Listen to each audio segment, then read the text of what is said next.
All right, for more perspective here, let's bring in our political analyst, Brian Sobel. Brian, good to see you. Thank you for the time today. Let's talk here about the impact that this visit by President Trump to the Federal Reserve is likely to have. How much pressure do you think this puts on Fed Chairman Jerome Powell to lower interest rates or at least adjust monetary policy? Well, Alex, it's interesting to note that the last time a president visited the Fed was in 2006. That was George W. Bush. So symbolically, this was a very important visit by a president. And naturally, it was to set up, I think, the idea that I'm going to the Fed, but my real mission is to speak to the chairman of the Fed, Jerome Powell, about lowering interest rates one-on-one. And we'll see in the Fed meetings coming up next week whether that decision is taken. But you noticed in the setup piece, there is this other thing going on with Powell, and that is that he is worrying about tariffs and how tariffs may impact interest rates. So there's a lot at play here. Yeah, Brian, does today's visit push the boundaries of political independence of the Fed? Really good question. Not many people may realize this, but the Fed is viewed as an independent body. Now, in fact, the president, with the consent of the Senate, chooses the chair and these Fed governors. And I know a couple of them, so I know what the process is. And so there's this kind of mixed relationship, but basically, Heather, to your point, historically, the president does not typically get into the day-to-day activities of the Fed, but you have seen where Donald Trump is making the case that lower interest rates will stimulate home purchases and other things in the economy, and that's why I think we saw this meeting today. Why is it, though, that it is so important for the Federal Reserve to act independently from the White House? Really good question. And what it is it's just you don't want your monetary policy for a country to be dictated by the president based on political whims, if I may use that word. That's sort of letting the process off easily. So I don't mean to do that.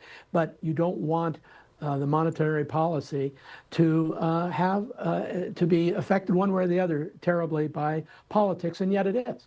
I mean, that's the way it is. But there's been an appearance, Alex, over many years of not a lot of interference by the president, but it's also true that the president picks up the phone from time to time, doesn't matter who the president is, and speaks to the Fed chair and probably from time to time to Fed governors who are located or have jurisdiction around the country.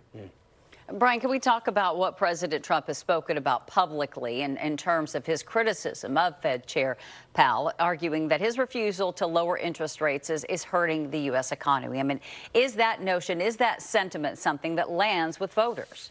Oh, absolutely. I think for people who, Heather, are out there looking at 6.5%, 7% on a 30-year mortgage, or higher on a 15 in some cases, whatever the interest rates are that you can find. Yes, that definitely resonates with people.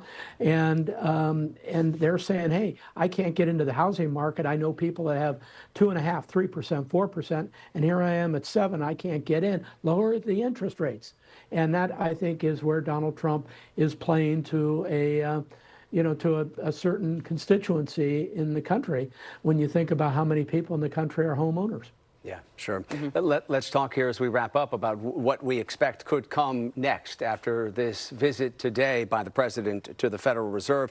The president said today in some of his comments that he is not prepared to fire Jerome Powell, but there is a line of thinking that this focus here on the cost overruns of the renovation projects happening at the central bank is kind of a way for the administration to lay the groundwork to find cause to ultimately fire the Fed chair, which theoretically, the president needs to have cause to do that. What would be the political and the economic risks of moving forward with removing the Fed chair? Well, you hit on the key thing, Alex, is there has to be cause to remove the Fed chair. I don't think Donald Trump does that. His term is up in May. And I think he will just continue pounding on the chair and the Fed governors to lower the interest rates, but let it run out.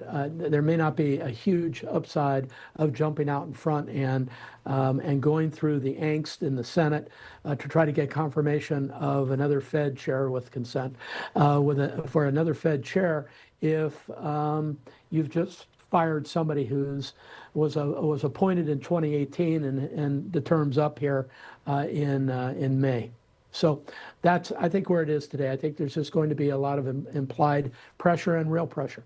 Yeah, and someone that President Trump appointed himself. Right, sure. All right, Brian Right. Sobel, really appreciate your expertise today. Thanks again. Always a pleasure. Always my pleasure, and great seeing you both. Yeah.